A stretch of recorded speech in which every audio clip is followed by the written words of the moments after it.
Salut à tous et bienvenue sur Elite Football, la chaîne où on décortique le foot mondial pour vous donner toutes les clés de compréhension. Si vous êtes nouveau ici, un grand bonjour, et si vous faites déjà partie de la famille Elite, vous savez ce qui vous attend. De l'analyse, de la passion, et zéro blabla inutile. Aujourd'hui, on attaque un sujet brûlant à quelques jours du coup d'envoi. Combien d'équipes participent à la Coupe du Monde 2026 et surtout, pourquoi ce nombre précis? Accrochez-vous, parce qu'il y a une vraie histoire derrière ce chiffre et elle va beaucoup plus loin qu'un simple détail d'organisation. Avant de commencer, si ce genre de contenu vous parle, abonnez-vous à la chaîne et activez la cloche. Ça prend 2 secondes et ça nous aide énormément à faire vivre Elite Football. C'est gratuit et ça vous garantit de ne rater aucune analyse avant le mondial. Allez, on y va. Alors, la réponse directe, la Coupe du Monde 2026, qui se déroule du 11 juin au 19 juillet aux États-Unis, au Canada et au Mexique, va réunir 48 équipes. C'est la toute première fois dans l'histoire de la compétition, qui existe depuis 1930, qu'on atteint ce nombre. C'est la 23e édition de l'histoire et 48 sélections vont lutter pour la gloire éternelle. Pour vous donner une idée de l'ampleur du changement, depuis 1998 et pendant cette édition consécutive, le mondial se jouait avec 32 équipes. Le passage à 48 représente donc une augmentation de 12 équipes par rapport aux 7 dernières éditions du tournoi. C'est énorme. C'est presque 50% de participants en plus. Et concrètement, ça change toute la mécanique du tournoi. Fini les 32 équipes réparties en 8 groupes. Le Mondial 2026 inaugure une formule élargie avec 12 groupes de 4 équipes. Les 2 premiers de chaque groupe, soit 24 équipes, plus les 8 meilleurs troisièmes, accèdent à la phase à élimination directe, ce qui porte le total à 32 équipes qualifiées pour la suite. Petite question pour vous, dites-moi en commentaire. Est-ce que vous trouvez que 48 équipes, c'est une bonne idée ou que ça dilue trop le niveau? Je veux vraiment votre avis là-dessus. On en débat plus loin dans la vidéo. Maintenant, entrons dans le cœur du sujet. Pourquoi 12 groupes de 4 et pas un autre format? Parce que sachez que ce n'était pas le plan initial. À l'origine, la FIFA avait prévu un format avec 16 groupes de 3 équipes seulement. Mais ce format posait un énorme problème compétitif. Avec seulement 3 équipes par groupe, il devient mathématiquement possible que la dernière équipe a joué dans un groupe sache déjà, avant même de débuter son match, le résultat exact dont elle a besoin pour se qualifier. Ça ouvre la porte à des soupçons d'arrangement, ce qu'on appelle dans le jargon footballistique des matchs truqués par calcul. La FIFA ne voulait clairement pas prendre ce risque sur la plus grande compétition de la planète. Le Conseil de la FIFA a donc finalement décidé à l'unanimité d'approuver un nouveau format, basculant sur 12 groupes de 4 sélections, où les 2 premiers de chaque groupe ainsi que les 8 meilleurs troisièmes sont qualifiés pour des 16e de finale inédits. Et ce changement a une conséquence directe sur l'intensité du tournoi. Le vainqueur final disputera désormais 8 rencontres durant la compétition, contre 7 sous l'ancien format à 32 équipes. Un match en plus pour soulever le trophée, ça change la donne en termes de fatigue physique et de gestion d'effectifs pour les sélectionneurs. Si cette vidéo vous apprend des choses, c'est le moment idéal pour cliquer sur le bouton s'abonner. Sérieusement, ça ne coûte rien et ça nous motive à creuser encore plus loin pour vous. Maintenant, la question que tout le monde se pose. Pourquoi la FIFA a-t-elle voulu passer de 32 à 48 équipes? Parce que ce n'est pas juste pour le plaisir d'avoir plus de matchs. Cette décision a été promue par Gianni Infantino, le président de la FIFA, et adoptée officiellement le 10 janvier 2017. L'objectif officiel, accroître la représentation mondiale et permettre à davantage de confédérations de participer au tournoi final. En clair, aujourd'hui, des nations qui n'auraient jamais eu leur place avec un format à 32 équipes peuvent désormais rêver du mondial. Et les chiffres le prouvent de façon spectaculaire. Dans ce contexte d'expansion, 4 équipes se sont qualifiées pour la toute première fois de leur histoire. La Jordanie, l'Ouzbékistan, Curaçao et le Cap-Vert. Imaginez l'émotion pour ces pays. Le Cap-Vert, un petit archipel d'à peine 500 000 habitants, va disputer une Coupe du Monde. C'est exactement ça, l'esprit de l'expansion, démocratiser l'accès à la plus grande vitrine du football mondial. Mais attention, il y a un revers à la médaille qu'on ne peut pas ignorer.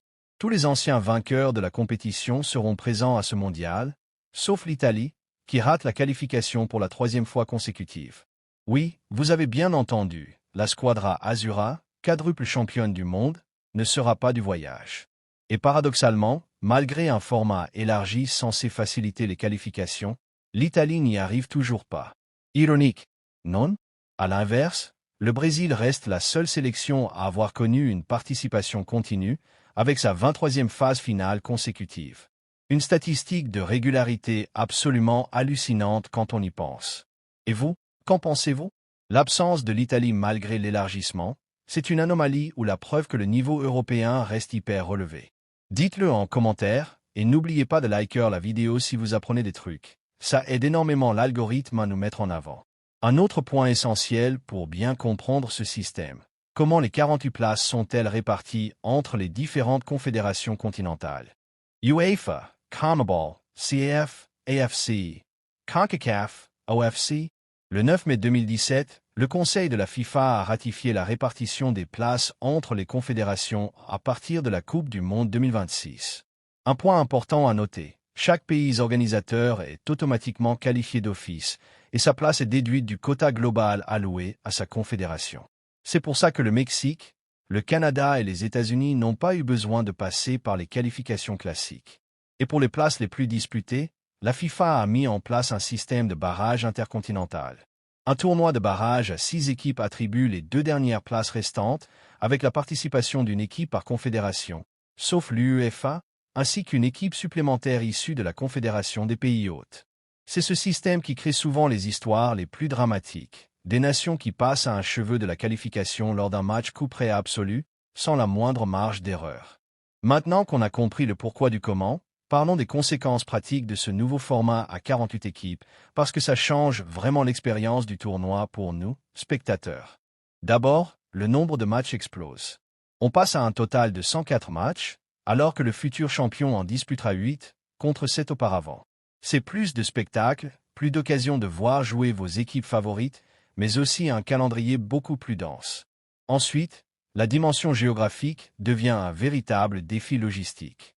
Après le Mondial 2022 organisé au Qatar, le plus petit pays à avoir accueilli une édition avec ses 11 500 km², le Mondial 2026 aux États-Unis, au Mexique et au Canada va s'étendre sur une surface d'environ 22 millions de km², ce qui en fait la plus grande Coupe du Monde jamais disputée. C'est colossal. Pour gérer cette immensité et éviter des déplacements trop longs aux équipes, les organisateurs ont déterminé 3 zones géographiques distinctes, l'Ouest, le Centre et l'Est. Chaque groupe va jouer ses matchs dans l'une de ces zones pendant la phase de poule, avant que cette logique géographique ne disparaisse en phase à élimination directe. Concrètement, ça veut dire moins de fatigue liée au voyage pour les joueurs pendant les phases de groupe, mais une organisation titanesque pour la FIFA. On parle quand même de 16 villes autres réparties sur 3 pays différents. Si vous trouvez ces infos utiles pour suivre le mondial dans les meilleures conditions, le minimum syndical, c'est de vous abonner à Elite Football. On prépare déjà l'analyse complète de chaque groupe, donc vous ne voulez clairement pas manquer ça. Pour conclure cette analyse, je veux qu'on prenne un peu de hauteur. Ce passage à 48 équipes, c'est beaucoup plus qu'une simple décision administrative de la FIFA. C'est un changement de paradigme pour le football mondial. D'un côté, les puristes vont vous dire que diluer la compétition avec plus d'équipes, c'est risquer de baisser le niveau global et de multiplier les matchs déséquilibrés en phase de groupe. C'est un argument qui a du sens. Affronter une petite nation qui découvre la compétition, ce n'est pas la même intensité qu'un choc entre 2 cadors historiques. Mais de l'autre côté, il y a un argument de fond qu'on ne peut pas balayer. Le football, c'est censé être le sport le plus universel de la planète. Et donner sa chance à des nations comme le Cap-Vert, la Jordanie ou Curaçao, c'est exactement l'esprit qui a fait du foot ce qu'il est aujourd'hui. Ce sont des histoires humaines incroyables qui vont émerger de ce mondial. Et c'est ça, la magie du football. Voilà, vous savez maintenant exactement combien d'équipes participent à cette Coupe du Monde 2026 et surtout pourquoi la FIFA a fait ce choix historique. 48 équipes, 12 groupes, 104 matchs et une dimension géographique jamais vue auparavant. Si cette vidéo vous a plu, je vous demande 3 choses simples. D'abord, likez la vidéo, ça ne prend qu'une seconde et ça aide énormément la chaîne à grandir. Ensuite, abonnez-vous à Elite Football et activez la petite cloche pour ne rater aucune de nos prochaines analyses, parce qu'on va couvrir absolument tout le mondial. Les groupes, les favoris, les outsiders à surveiller, et bien plus encore. Et enfin, dites-moi en commentaire quelle nation outsider vous fait le plus rêver pour ce mondial 2026. Je lis tous vos commentaires et j'essaie de répondre au maximum. Merci d'avoir regardé jusqu'au bout, c'était Elite Football. et on se retrouve très vite pour une nouvelle vidéo.